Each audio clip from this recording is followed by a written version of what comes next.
Welcome to the source of commercial real estate, where we talk to the experts in commercial real estate so you can grow your business, find a competitive advantage, and use real estate to live the life that you want. I am your host, Jonathan Hayek. I'm a former public school teacher who found financial freedom through residential real estate investing. And now I invest in commercial properties, particularly small industrial. And today I have the privilege of talking with Aly Dean. She is with Rooftop Cinema Club. She is the head of real estate development.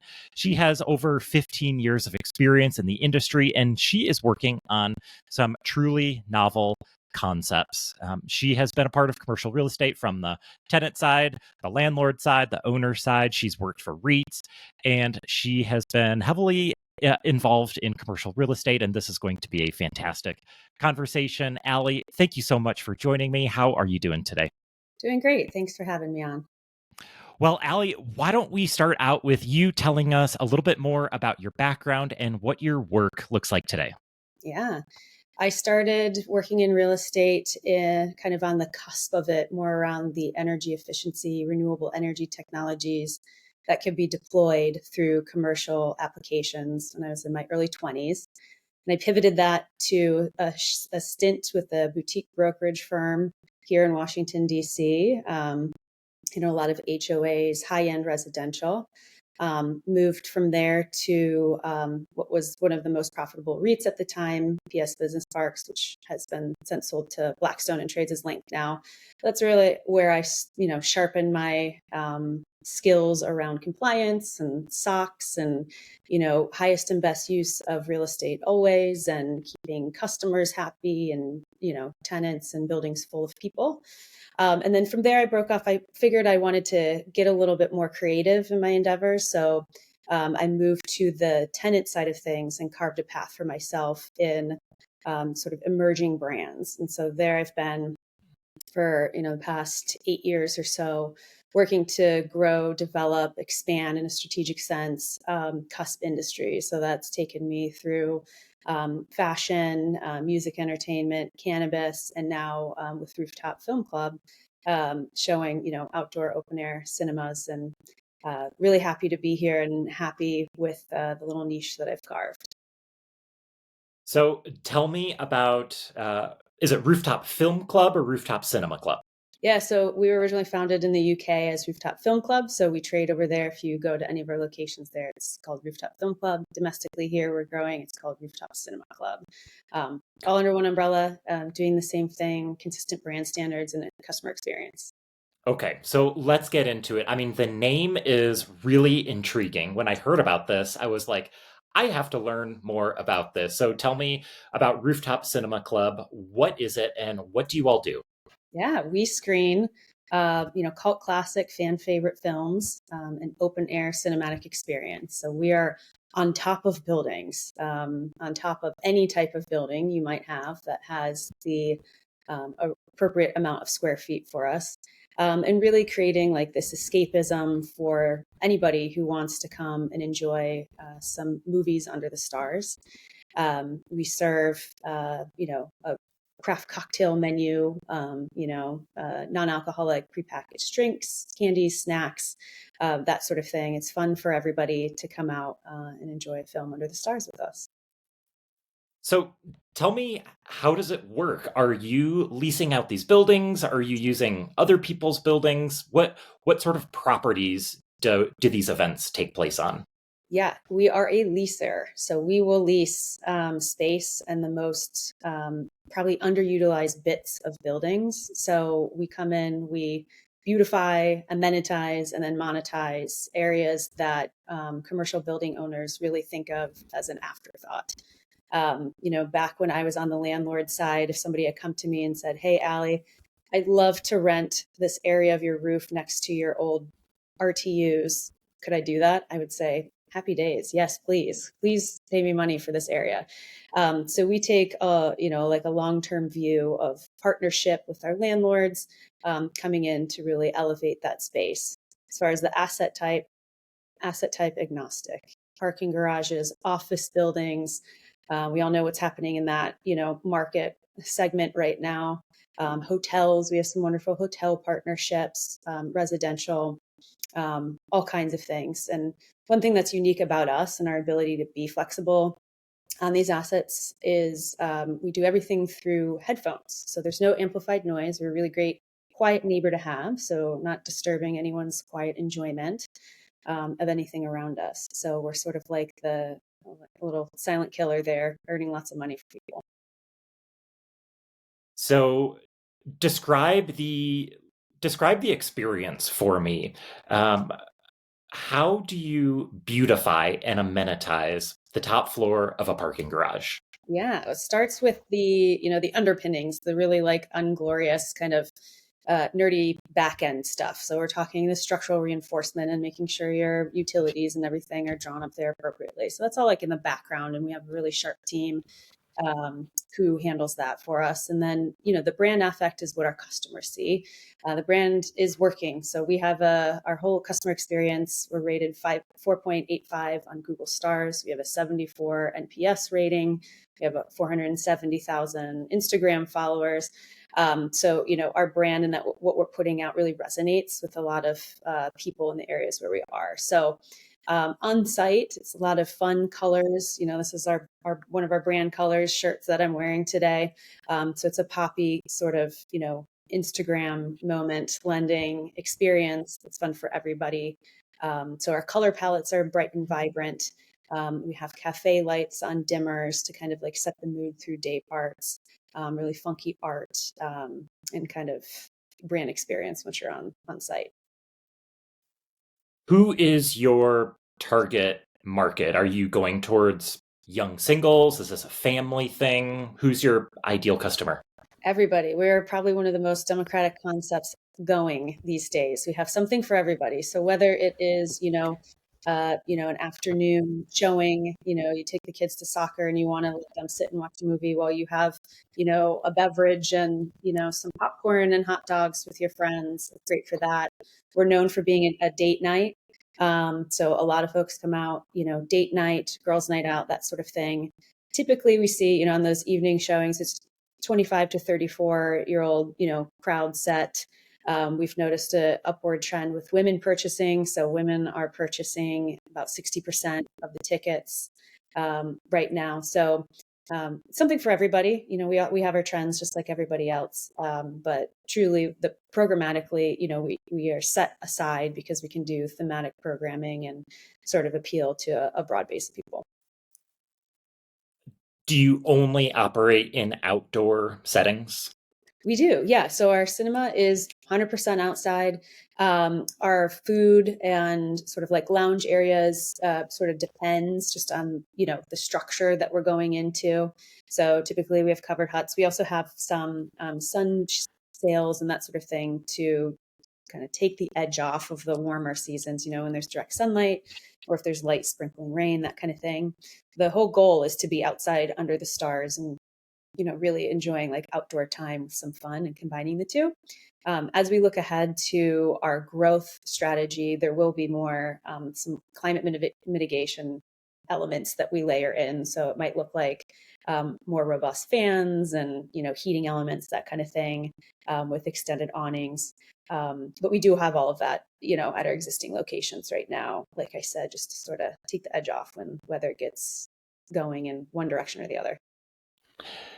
So I'm thinking about somebody listening who might have some vacant space or some underutilized space, whether it's a rooftop, whether it's the top floor of a parking garage, or the top of an office building, maybe a courtyard of an office building or something like that. Can you describe kind of your ideal property type or the ideal setup? I'm thinking about the top of a building and there might be AC units up there. Rarely is the top of an office building just totally flat. There's other stuff up there. So can you describe exactly, kind of your ideal setup? Yeah, so typically we chase about 10,000 square feet of elevated outdoor space. We're very comfortable and done this a number of times nesting near RTUs and the clunky, ugly stuff. We have ways to, build in some noise attenuating materiality and make it funky, fresh, and cool. We like more flat roofs. It's just less to contend with, less to reinforce. We like things that have like reinforced parapets, but asset age and type is really something that we're super flexible on. It's more around, the long-term vision. Is the landlord interested in talking to us about around 10,000 square feet? Are they interested in engaging with us for about 10 years out of the gate with some options? Can we work together on customer path and like, making sure it's like safe, clean, clear, free of debris, and also like able to receive our branding. So that for us, like straight away would be what we look for. Now, there's obviously like exceptions to that. And I feel very fortunate. I have a lot of flexibility in what I do here and what we can be evaluating. So, for example, in Midtown Manhattan, we have a lovely space that is far less than 10,000 square feet, but we're able to get in, about 100 chairs comfortably. We have an interior bar that kind of walks out onto the exterior space. So we have a great deal of flexibility in it. So I would say if somebody has, if they're listening right now and they are interested and want to hear more about what Rooftop does, and maybe they have 8,000 square feet or something, we should definitely chat about it. We have a very aggressive growth plan over the next 4 years. So we're actively looking. So, talk about the markets that you are currently in and where you hope to be. Because hearing that you're operating in Manhattan is a little surprising to me, just based on weather. And this Mm-hmm. is an outdoor experience. So, tell me where you're operating in and where you hope to be. Yeah. So just real quickly on the weather bit too, we have a really exciting pivot concept that happens right now. Actually, we just turned over several of our sites. It's called Fireside Films. So Fireside Films and sort of these shoulder geographies. What we do is we, take out some of the chairs, put in cozy chimeneas into the actual theater area. So it becomes a much more like cozy wintertime fall vibes, which allows us to sort of extend that season throughout. So you'd be surprised in some of these like really chilly climates or things you're used to seeing with like lots of snow and precipitation and all that, we can actually operate pretty far into the winter.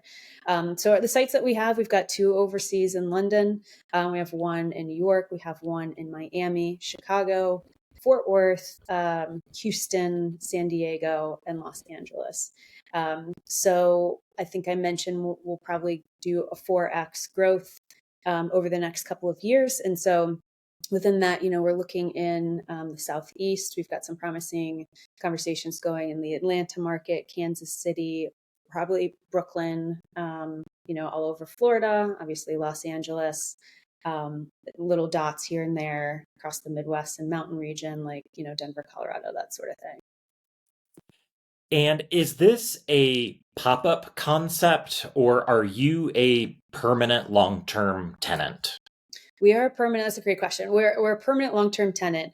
Sometimes people think when we think like movies, they think of like the occasional Friday night, blow up movie screen kind of thing in a park, and that's not what we are. We are much more involved and refined, experience where we sit there, we set, we show movies, throughout the year, climate dependent, and so we're looking for spaces that would allow us to do that. So for us, 10 years feels like the best base year model to go after. But again, for the right opportunity and the right landlord, we can do much less or much more. I want to talk about your value proposition and what you bring to the community and to property owners. So, somebody that says, well, we already have movie theaters. And so, we can just go to an indoor movie theater. What sets your concept apart? Mhm. Well, aside from just like the wellness and all the massive amounts of research that have gone into people being outdoors and staying outdoors and sort of disconnecting and all that, besides that obvious one, and we hire locally too. So like out of the community, we're stimulus in that way. We're driving a lot of people out. So, one of the major value adds, like who else do you know is going to bring out 400 people potentially on a Monday night to a thing that's not like a one-off concert. So we're bringing people out. We brought in Chicago, which was also a smaller smaller location for us to 10,000 people a month to a place in Chicago. So driving footfall to these commercial buildings sometimes that people are, if they're local, maybe they just walk by and they don't really go up in, or if it's like a hotel, and you're local, maybe you're not thinking of it in that way. But we see a lot of ancillary business offshoots from that too. So like I said, with that volume of people coming through, a stat that I did get from one of our hotels is they see upwards of like 28% uptick on their off-peak nights in their rooftop bar and restaurants on those days that we're screening. So I thought that was really impressive. Just kind of speaks to like the brand's strength. If the weather is changing, people are much more apt to come out to a ticketed event versus just like, oh, we could sack off this dinner reservation or something. So it's definitely a lift to, everybody else who might be a tenant where we are. And tell me about operations in terms of pricing. And are you operating every night of the week? Is this a weekend only thing? And is your pricing competitive with a typical movie theater? Yeah, our pricing is very competitive and set to the market for, what's expected and what, demand would dictate there. We screen every night of the week. We screen through all day parts. So typically that looks like, afternoon matinee, kind of late showing. And then depending on how many screens, so we have the ability to do one or two, depending on how many square feet, right? So that directly correlates to how many screenings we can get on. On the weekends, we do more. So we'll start a little bit earlier, like I was talking about, like that younger crowd, that younger subset. So we'll start a little bit earlier on the weekends and then go, into the evening hours too, with like those late showings. So we're bringing people around, 7 days a week. You had mentioned earlier that typically the movies you're showing are more classic movies. Can you give any examples of the types of movies that you show? Sure. So like we just passed Halloween, so Hocus Pocus and those sort of like Halloween-esque fan favorites are popular for us. Around Christmas time, we do a lot of Elf as well. So there's a bit of nostalgia that I think appeals to people's sensibilities, and they really enjoy coming out for like these thematic programming elements. Last year we did the Barbenheimer, like everybody else, just to test it. It was wildly successful for us as well. Core business is still those fan favorites and cult classics. So we're dipping a toe. While we're dipping a toe, we're staying true to our core brand. So these are not like new releases. These are more classic, nostalgic favorites that Yeah, people old should recent expect. releases. Yeah. So it's an overly complex dynamic with studios that is Mhm. not my area of expertise. We have an amazing head of programming who handles all of that. But yeah, so for recent releases, it wouldn't mean necessarily we get like the latest blockbuster Marvel on day one, but maybe a few weeks after.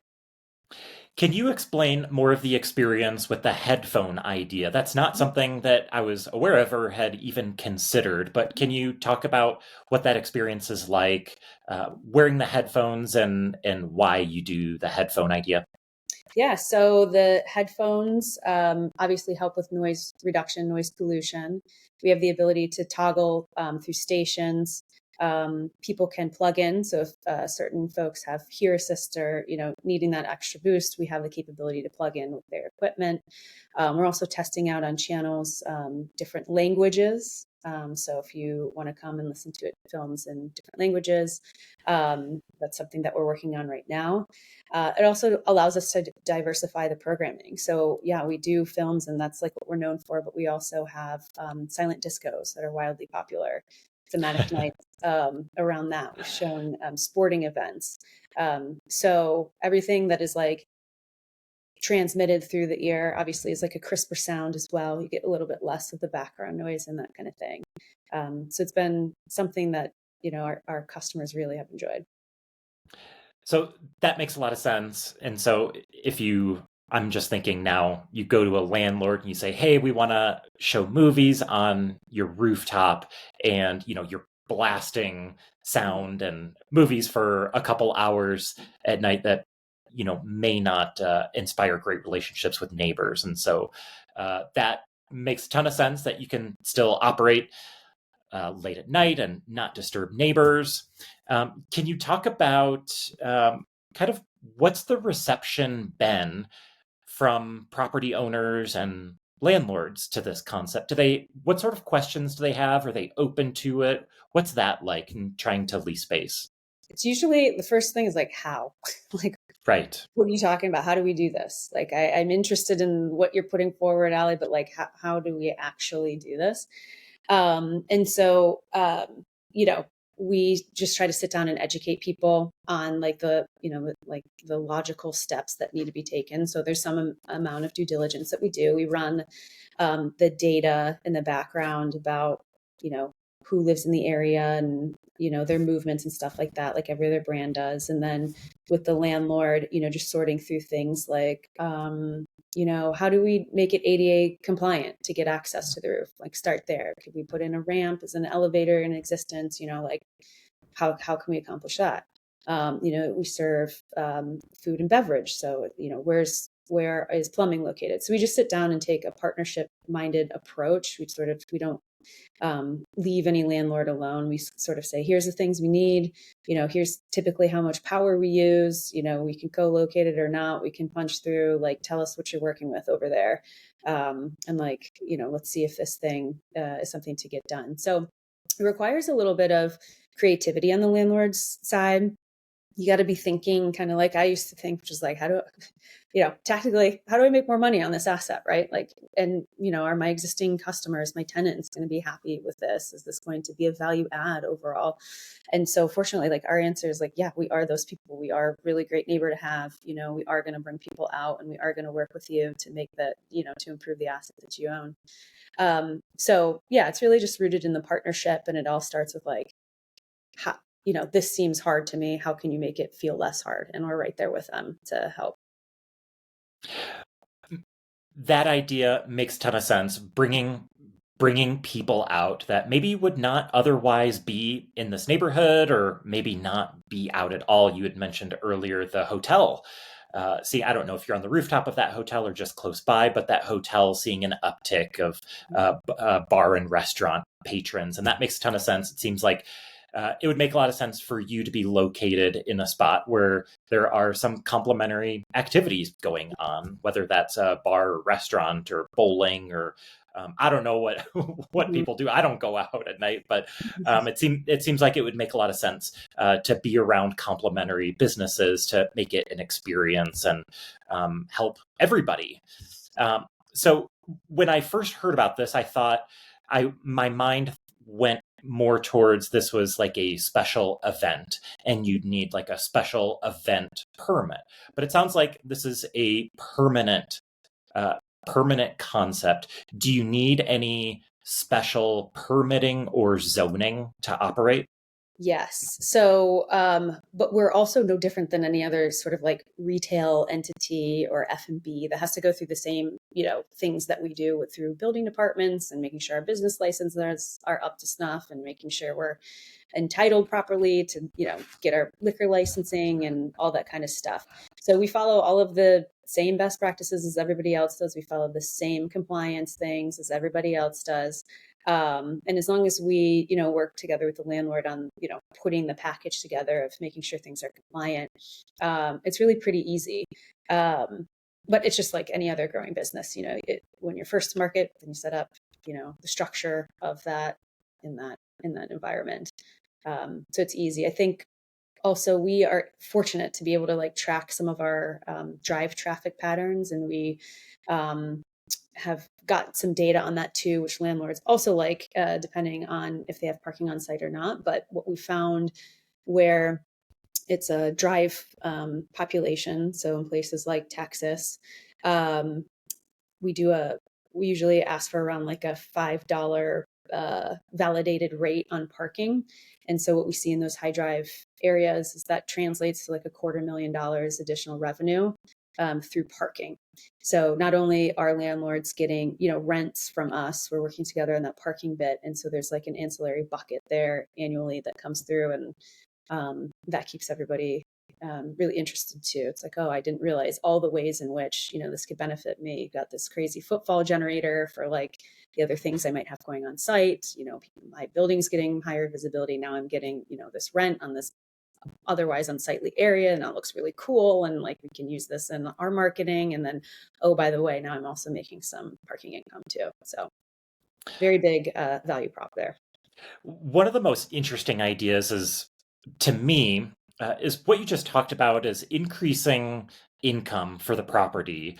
And oftentimes you're not replacing another tenant. You are taking up space that would otherwise be vacant and Yeah. either totally not utilized or underutilized. Not many property owners are thinking about putting a tenant on the roof of their building. Right. Not many, some office tenant isn't wanting to be on the roof, but you are saying, no, we want to be on your roof and we'd love to work with you to make it happen. And so this is now square footage that is not previously factored into the income of the building. And so I love that idea. Yeah. Yes, you get it. So yeah, the taking that slice of like what's not accounted for, this is like a loss. This is like eat through, chew through square footage. The GLA that we take is, just pure. It's just pure icing, So that's what we're happy to do. And then again, that's on all of that also works for new developments too, for that matter. So we like both. We like, those existing assets where we would come in and partner up, but then also in like these new developments where developers are taking a lens of like, again, highest and best use. Like, how do I, we got this little, set aside area here on this master plan, and we're going to shove all of our mechanicals up there, and okay, fine. And it'll just be that. And then we say, well, hey, why don't we run, inch and a half water line up there and see what we could do with it too. And they go, oh, interesting. Right. So we like working in both types, existing and new development. You had mentioned earlier that you do, like, I think you called it a silent discotheque. I'm wondering if you have any other interesting or novel ideas for underutilized space like this. Yeah, well, we take it. We're creatives over here at Rooftop Cinema Club. So yeah, we have the silent disco. We also do rooftop in areas where that's permitted. So it's bring your pup to the rooftop night. We have some fun things for doggos when they come. We do like sports programming, showing sports games where applicable. We have the fireside films with our chimeneas. We've also done like some curling in the wintertime. We have a gaming section as well. So we're constantly, innovating and thinking about our customers and what they'd like to do and see, and, how we can always, elevate our experience on site. I love it. I love this idea of bringing income to these spaces that would not otherwise be generating income. Aly, this has been a great conversation. If listeners want to connect with you, learn more about you and Rooftop Cinema Club, where would you like to send people? Yes, please check us out on Instagram and TikTok, which is, at Rooftop Cinema Club. And then people can find me also on LinkedIn, Aly Dean. Would love to talk about any leads, any ideas that people might have out in the ether. We're at a really exciting inflection point for us as a business where we're rapid scaling.